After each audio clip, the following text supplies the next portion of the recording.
Chers amis co-créateurs, vous allez pouvoir entendre ici mon dernier dialogue avec Ishtar. Avant cela, je voudrais m'excuser auprès de vous parce que cette vidéo ne sera plus animée comme les précédentes. Animer les images prend un temps considérable à Jonathan, mon corps transmetteur, et nous n'avons pas encore d'équipe technique pour nous aider dans la matière. Avis lancé à toutes les énergies de bonne volonté. Qui sait? Peut-être l'un d'entre vous a-t-il des compétences en montage, en dessin, en animation, à mettre en service. Je souhaite quand même toujours vous transmettre ces rencontres en audio, ce qui est mieux que rien. Vous aurez donc toujours droit à ces magnifiques voix artificielles que vous connaissez et que la technologie actuelle permet. C'est mieux que rien, n'est-ce pas? Alors allons-y. Ce sont des amis de la flotte d'Ishtar qui se sont exprimés. Je ne connais pas encore tout le monde, là-haut, et le nom d'Ishtar est générique. Ils sont nombreux à s'exprimer par le nom du commandant et je n'éprouve pas le besoin de tenter de les différencier pour le moment. Bonjour, amis d'en haut.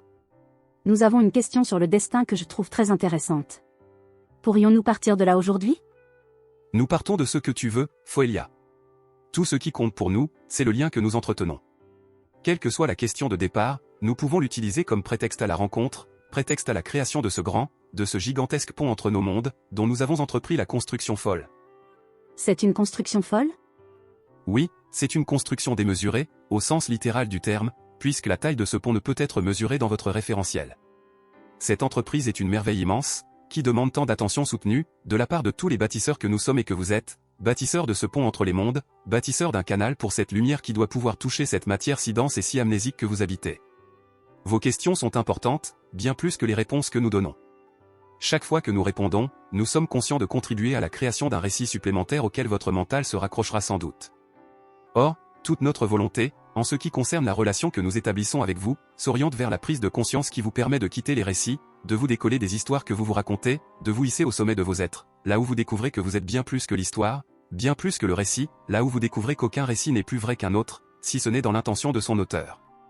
Nous sommes donc bien conscients qu'en vous donnant une réponse concernant le fonctionnement du destin, la plupart d'entre vous allez la croire ou la rejeter, ce qui revient exactement au même en termes de plan de conscience.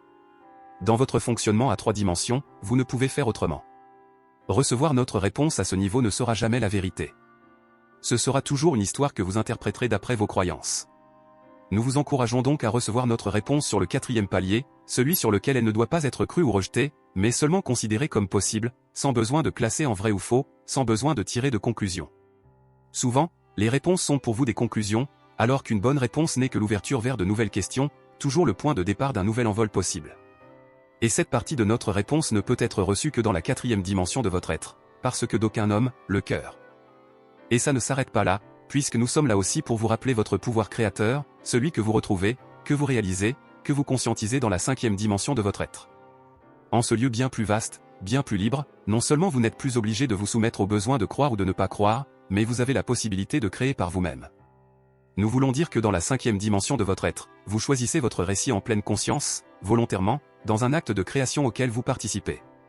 Sans que vous ayez pu vous en apercevoir, nous venons de tracer pour vous les grandes lignes de notre réponse concernant le destin.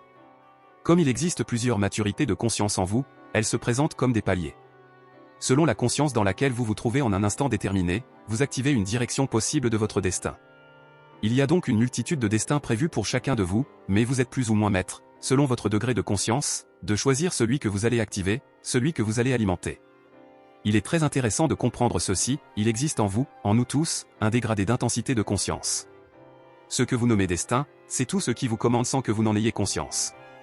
Plus vous prenez conscience de vos mécanismes intimes, des mémoires qui s'expriment à travers vos corps, plus vous en devenez maître, au sens où votre capacité à choisir se développe et se débloque.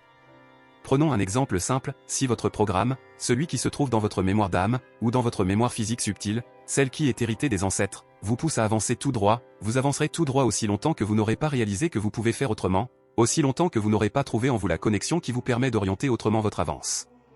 Lorsque nous vous observons, nous pouvons facilement lire votre destin de 3e dimension. C'est-à-dire que, si vous restez inconscient, nous voyons parfaitement à l'avance vers quoi vous vous dirigez. C'est aussi simple que d'observer une voiture sur une route. Vous pouvez vous dire, si elle continue sur cette route, elle va forcément arriver à telle destination. Mais si soudain le conducteur choisit de quitter cette route et d'en prendre une autre, alors tout change instantanément. Vous voyez? Voyez-vous à quel point le destin est lié au choix? Il est lié au choix que vous pouvez faire et au choix que vous ne pouvez pas faire, faute de réaliser que vous avez le choix. Comment se forge votre destin à travers les plans et les dimensions? C'est ce que vous demandiez. Eh bien, au départ de tout destin, il y a un choix. C'est-à-dire qu'au départ de tout, là où vous êtes la source de tout, vous avez choisi une direction. En ce qui vous concerne, vous avez choisi de vous engager dans une densité de plus en plus forte, dans un oubli croissant. Vous avez choisi de marier votre être à une part croissante d'inconscience, de matière. Plus vous descendez dans la densité, et cela est vrai dans votre route d'incarnation, là où vous passez plusieurs paliers d'oubli et de réduction de vos perceptions, plus vous acceptez que votre être s'embarque dans des fils de destin issus de l'inconscience du temps, de l'histoire de cet univers. C'est comme si vous embarquiez dans des trains d'ondes, au sein desquels d'autres trains circulent. Vous vous retrouvez finalement avec très peu de conscience dans un train qui partage un destin collectif, en vous liant à une planète, ou plus précisément à une espèce. Naître en tant qu'humain sur Solterre, votre planète, vous place dans un train qui est lancé puissamment dans une direction. Une direction dont le choix a été décidé plus haut. Nous parlons au passé, comme si les décisions prises plus haut étaient prises dans un certain passé, et cela n'est pas correct, parce que le choix de la source est toujours du pur présent. À chaque prise de conscience, à chaque réveil, vous augmentez vos potentialités de mouvement. Gardons l'exemple du train. Les passagers qui ont une conscience capable de seulement percevoir 3 dimensions vont rester bien sagement assis sur leur banquette, parce que le peu d'expérience qu'ils ont faite en tentant de se lever leur a fait tellement peur qu'ils décident peu à peu de se tenir bien tranquilles. Leur destin est dès lors tout tracé, à première vue, sauf qu'ils ont toujours la possibilité, le potentiel de se réveiller, de prendre conscience qu'ils peuvent développer le courage de se lever et de bouger à nouveau dans leur wagon. Les êtres qui sont capables de se mouvoir en 4 dimensions peuvent être comparés à ceux qui ont compris qu'ils peuvent se lever et marcher dans le train. Ils sont libres d'explorer d'autres wagons, de rencontrer d'autres personnes. Ils sont aussi libres de rester assis sur leur banquette, ou pas. Leur destination reste bien la même que celle des autres, mais leurs possibilités sont décuplées. Ce sont les êtres qui ont développé un certain courage face aux peurs qui figent les jambes et maintiennent les consciences dans 3 dimensions, jugeant tout ce qui leur arrive et tirant des conclusions arrêtées sur tout et sur tous. La liberté de circuler est découverte lorsque vous prenez conscience qu'il n'y a aucun récit à croire, aucun jugement à poser, mais autant d'êtres intéressants qui portent chacun leur histoire. Un degré de liberté supplémentaire arrive lorsque vous réalisez que vous pouvez entrer dans la locomotive et discuter avec les gens qui sont là au sujet de la direction du train.